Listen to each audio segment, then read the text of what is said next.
bonjour à toutes, bonjour à tous. Aujourd'hui, je ne vous parle pas randonnée. Je vous présente ma dernière acquisition. Un Tomahawk, le Pipe Hawk de chez Cold Steel. Un peu plus de 50 € sur Tourangelle. Un peu cher peut-être au regard de la finition, mais il faut considérer le fait qu'on a un morceau donc, de métal en acier 10,95. Alors il y a sûrement le bruit de l'eau qui couvre ma voix. Je vais me rapprocher, on ne verra plus mais on entendra mieux. Donc j'ai choisi ce modèle parce qu'il est facilement personnalisable, hein, on part de rien, un morceau de bois blanc et puis un fer tout simple. Donc sur internet, sur YouTube, on trouve beaucoup de vidéos tuto de personnalisation, mais en anglais. Donc moi je vais la faire en français, si ça peut vous être utile. Je vais d'abord faire les essais de coupe. À la sortie de boîte ça coupe pas bien, hein, c'est pas terrible. Là j'ai repassé vite fait un coup de pierre, sans faire un tranchant rasoir. Je ne vais pas investir beaucoup de temps de travail dessus si c'est pour qu'elle casse au premier coup. Donc d'abord je vais faire des essais et ensuite on commencera à travailler dessus. Et je vous montrerai au fur et à mesure de cette vidéo donc les différents travaux que je vais faire dessus. À la fin, la dernière étape, je pense que je confierai le Tomahawk à un de mes amis qui travaille le cuir. Voilà, donc on se retrouve pour les essais de coupe rapides.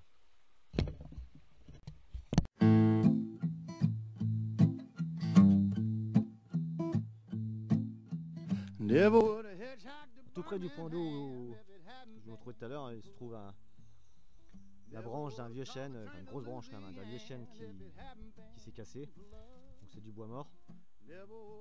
Le chêne c'est pas le bois le plus tendre qui existe, donc tant qu'à faire, autant pas couper dans l'épicéa pour faire mon test. J'ai tenté dans une petite section de chêne, hein, j'ai pas non plus attaqué un tronc énorme. Le genre de section qui est intéressante à couper pour un feu de camp.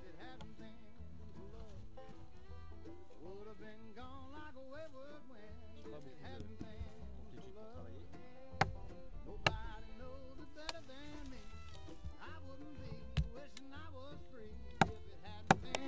If it hadn't been for love,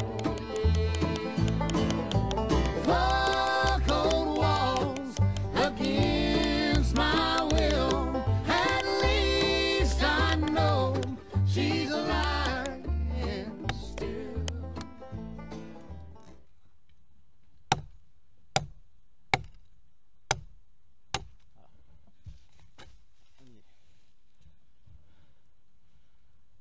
Bon, le revêtement aurait tendance à partir, hein, logique. Mais je m'en fous, je vais décaper. Voilà. Je vais pas faire d'autres tests. Hein. Là, c'est pour couper. Hein. Donc voilà, ça coupe.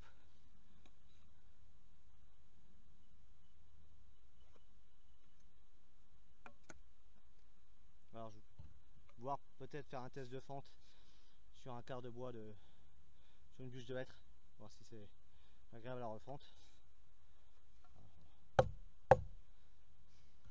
Améliorer un peu la prise en main, c'est quelque chose qui en sortie de boîte à mon avis n'est pas utilisable. Voilà. Pour reprendre le fil et reprendre un peu le manche.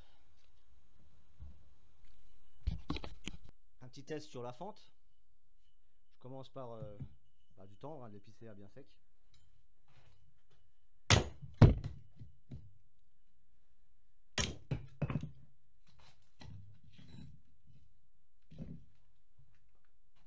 Pas de difficulté pour l'épicéa, hein. Même un peu surpris par l'impact. J'enchaîne, un peu plus dur. Du boulot, alors pas beaucoup plus dur que l'épicéa, mais avec quelques nœuds.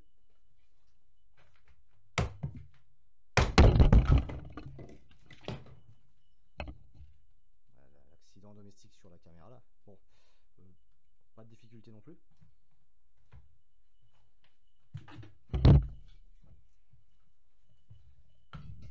Là ça va pas être la même limonade, je suis sur du hêtre, donc, pas du tout la même densité, hein. Du hêtre bien sec, c'est pas gagné.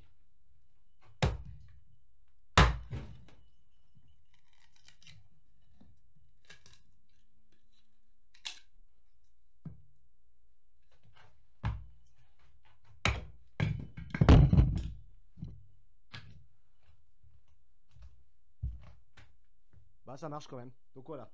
En ce qui me concerne, après le test de coupe sur la branche de chêne mort bien dur, puis la refendre sur les 3 essences de bois que j'utilise le plus souvent pour faire mes feux en randonnée, en bivouac, la hache satisfait mes besoins. Donc après, c'est son encombrement qui déterminera si je décide de l'emporter avec moi ou pas. Alors pour le poids fer plus manche, hein, on affiche un total, on voit pas bien, de 779 grammes, donc 780 grammes. Faut pas dire que ce soit lourd pour un outil de coupe et de refonte du bois. Après, pour un outil de randonnée, un sac à dos, on n'est pas à 1 kg, mais on s'approche du kilo, donc c'est quand même plus lourd, moins intéressant que la Fiskars 5. Après, il faut voir. Je vais peut-être recouper un bout de manche, enlever une centaine de grammes, je ne sais pas.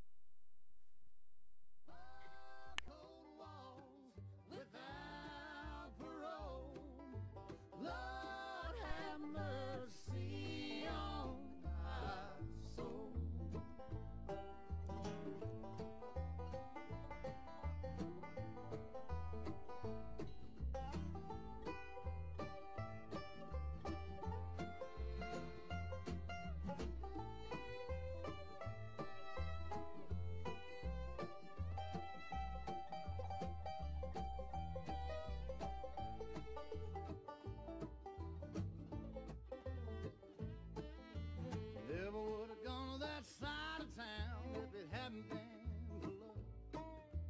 Never would have took a mind to track her down if it hadn't been for love. Never would have loaded up a 44, put myself behind a jailhouse door if it hadn't been for love. 4 cold walls against my will. At least I know she's lying still. 4 cold walls without parole. Lord have mercy on my soul.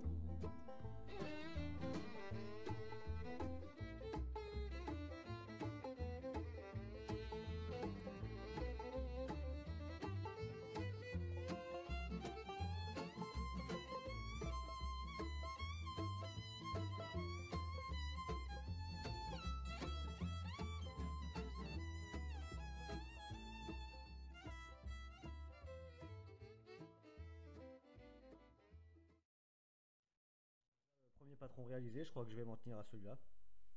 Donc j'ai matérialisé la zone où il y aura le manchon en cuir pour tenir près du fer, travail de précision. Les traits noirs là, c'est des zones que je vais passer donc à la flamme pour foncer. Donc là je vais reprendre à peu près donc de façon plus précise sur le manche avec des mesures et essayer d'avoir un espacement équilibré par exemple entre ces trois brûlures. Une ronce que j'essaie de copier au mieux sur ce que j'ai en tatouage sur le corps, et une patte de renard. Alors, s'il n'y a pas d'ours dans les forêts vosgiennes, il y aurait le loup, mais j'ai encore jamais vu, donc je ne parle que de ce que je connais, et des renards, j'ai quand même vu un bon gros paquet. Voilà.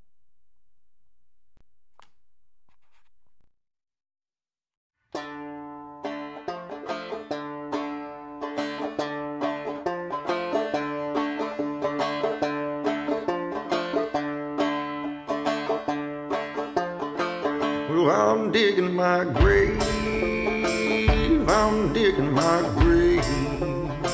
My road to hell is surely paved with all the love that I never gave.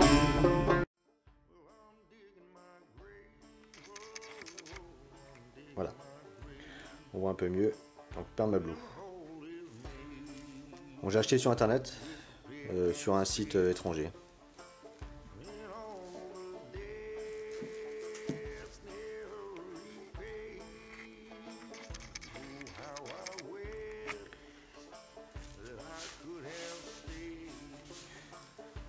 La première chose à faire, c'est s'assurer que le fer est bien propre. Là il y a déjà 5 couches de permablue, donc on appelle ça un bronzage à froid.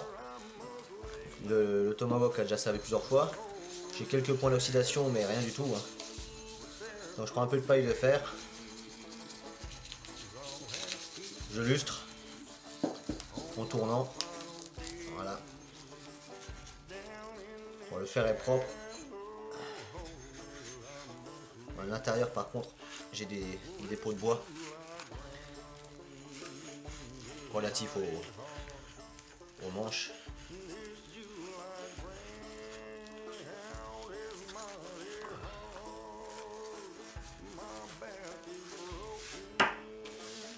Une fois le fer bien essuyé, bien séché, c'est très simple. Il suffit de venir appliquer le produit à l'aide d'un tampon. Moi je prends un coton démaquillant. Alors je me protège les mains, hein. J'ai changé de gants.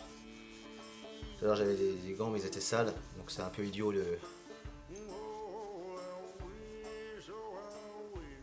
d'utiliser des gants sales quand on a pris soin de nettoyer le fer d'abord, pas pour le ressouiller derrière, donc, avec des gants sales quand on passe le produit.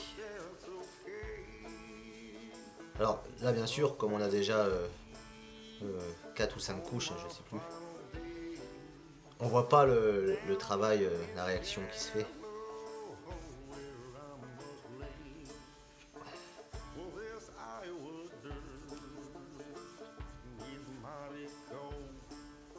Je sais pas si c'est bien net. Ça fonce tout doucement. Hein. Bon là je suis moins méticuleux que sur les premières couches. L'ensemble est déjà bien bronzé. J'ai surtout insisté sur la zone du tranchant.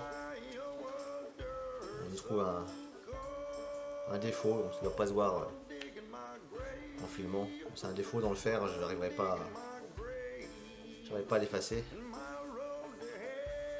J'insiste quand même sur cette zone de tranchant parce que c'est celle qui est quand même la plus souvent soumise à l'épreuve quand elle pénètre dans le bois.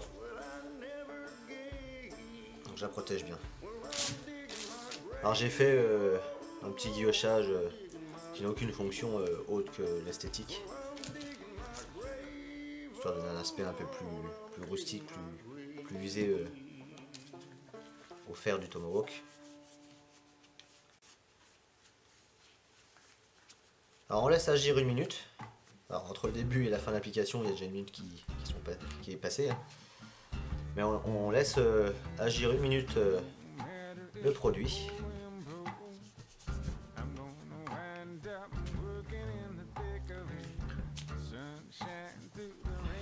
Encore sur le coton, là, autant le diffuser. Et au bout d'1 minute,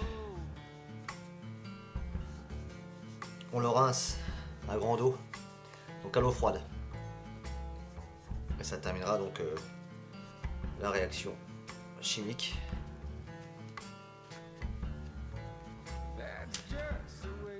Du produit. Voilà. C'est très simple. Cet exercice, donc c'est la 5e ou 6e fois que je le fais. Hein. Pour un résultat final qui, ma foi, ne doit pas être trop désagréable. Je vais aller le rincer dans pas longtemps.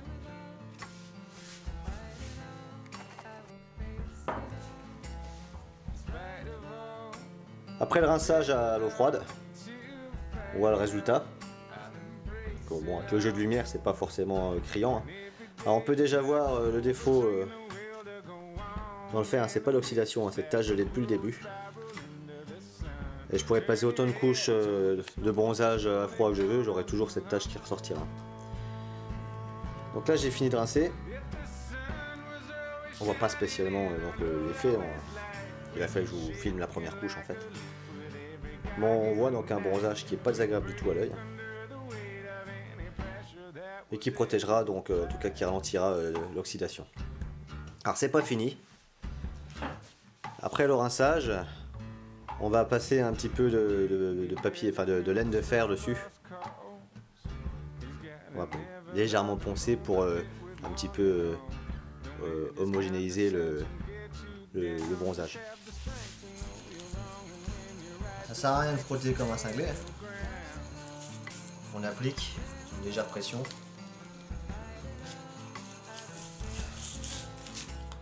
Je fais gaffe à mon tranchant.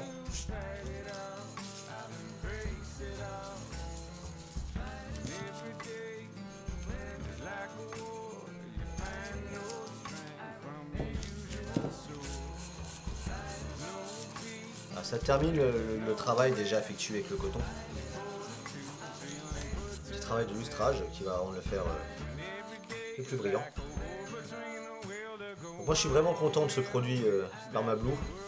J'aurais pu, après avoir viré la couche de peinture noire d'origine, parce que ça franchement c'était pas envisageable de le garder, c'était franchement trop bien, et puis je pense que la facilité avec laquelle je l'ai enlevé avec le V33, c'est pas parti pour durer de toute façon. Donc on peut garder son fer avec sa couleur originale, qui est pas vilaine, une texture qui est sympathique aussi. Mais dans ce cas-là, il faudra quand même bien prendre soin d'essuyer systématiquement le fer du Tomahawk après chaque utilisation. Voilà, je sais pas ce que ça donne à la caméra. Ça devrait pas être vilain.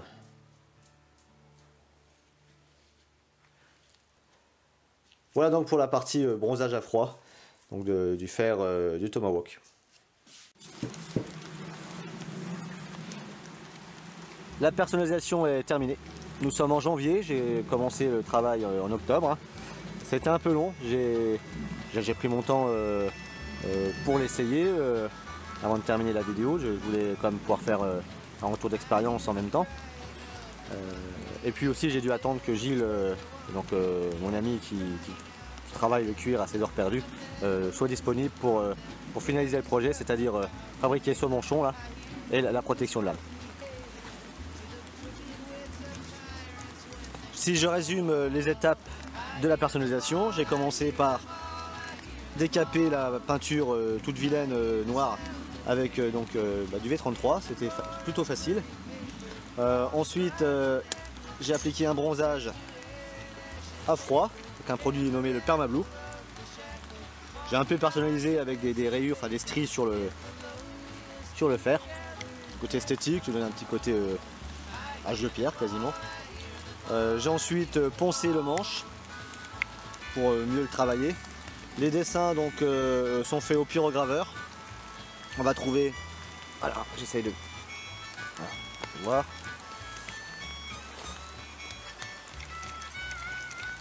On va trouver une ronce,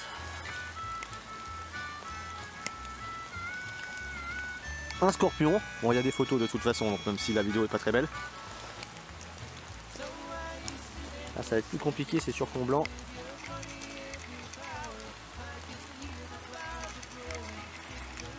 Si, ça va. Un phénix. Et une patte de renard.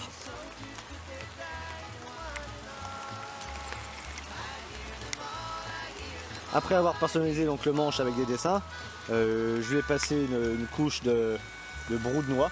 Un vernis naturel, une teinture naturelle. J'ai laissé le dessus en blanc, je trouvais que ça faisait joli.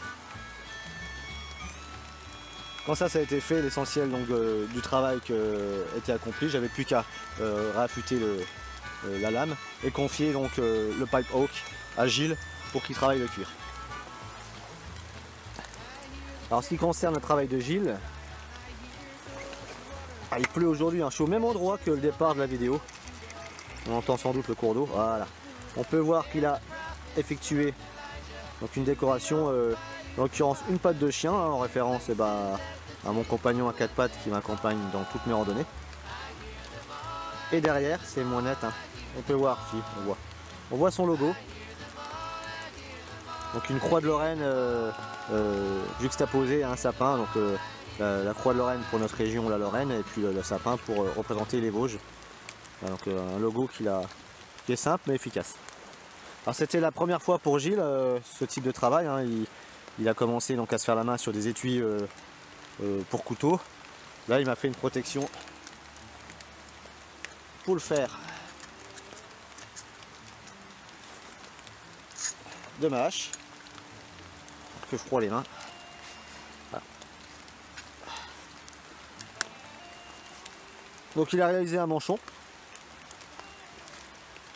pour le travail donc près de la lame, travail en précision qui est nettement plus confortable. Et puis on a mis une dragonne. Voilà, on est pas très bien. Alors je ne vais pas demander de me faire un système de portage à la ceinture. Je porte ce Tomahawk exclusivement dans mon sac à dos.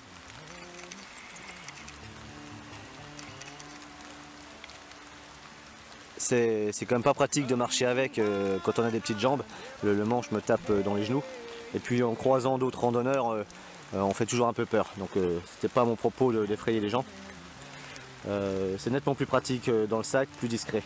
Alors si au départ j'envisageais de recouper le manche, je le trouvais un peu long, histoire d'éviter l'encombrement et puis éventuellement gagner un peu de poids. Aujourd'hui avec un retour d'expérience concret, il est hors de question que je raccourcisse le manche. Il confère quand même une grande puissance de frappe, une meilleure puissance de frappe. À même titre que la partie à l'arrière, cette petite pipe, elle joue aussi son rôle en tant que poids derrière, donc elle pousse sur la frappe. J'ai pas serré le manchon. Donc je vais garder le manche avec cette longueur là. Notre avantage d'une longueur de manche, ça permet d'aller chercher des branches d'épicéa ou de sapin assez haut, des branches sèches sous les autres grandes branches. Donc je peux aller décrocher assez haut. Moi qui suis petit, c'est quand même un intérêt. Alors, par contre là, effectivement, puisque je ne le porte pas à la ceinture, ça ne protège pas seulement les doigts, ça protège aussi l'intérieur du sac. Je ne détruis pas l'intérieur de mon sac avec le fer. Au final, je suis satisfait de cette réalisation. Ça m'intéressait de faire cette vidéo parce que je ne l'avais pas trouvé en français. Donc ce que j'ai fait là est largement inspiré de ce qu'on trouve sur des vidéos en anglais. Pour moi ça mérite d'être en français. Un tuto tout simple. Moi je suis pas bricoleur à la base et j'ai très peu d'outils et j'ai réussi à faire ça. J'ai marché avec donc d'octobre à janvier avant de vous en parler. J'ai trouvé à cette hache, ce Tomahawk, une fonction auquel je n'avais pas pensé quand j'ai acheté, c'est-à-dire là le petit marteau là, on pourrait penser que ça sert seulement à enfoncer des piquets, mais j'ai marché en hiver avec dans des endroits où les fontaines, les ruisseaux étaient gelés, j'ai pu casser la glace avec pour avoir de l'eau. Ça c'est tout con, mais j'avais franchement pas pensé à cet aspect en achetant.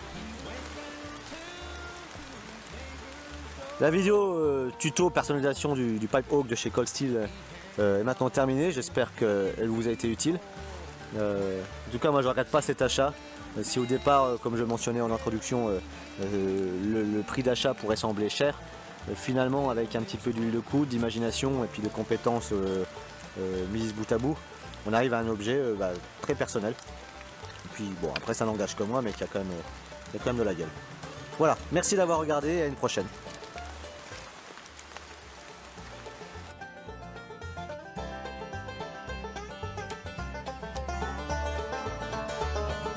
Why do you come for me to wait? You can't even make your own corn grain. Single I am and will remain. A lazy man I won't maintain.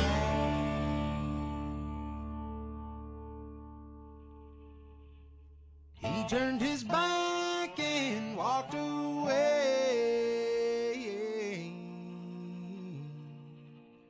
saying, "Little miss, you rue the day. You rue the day that you were born.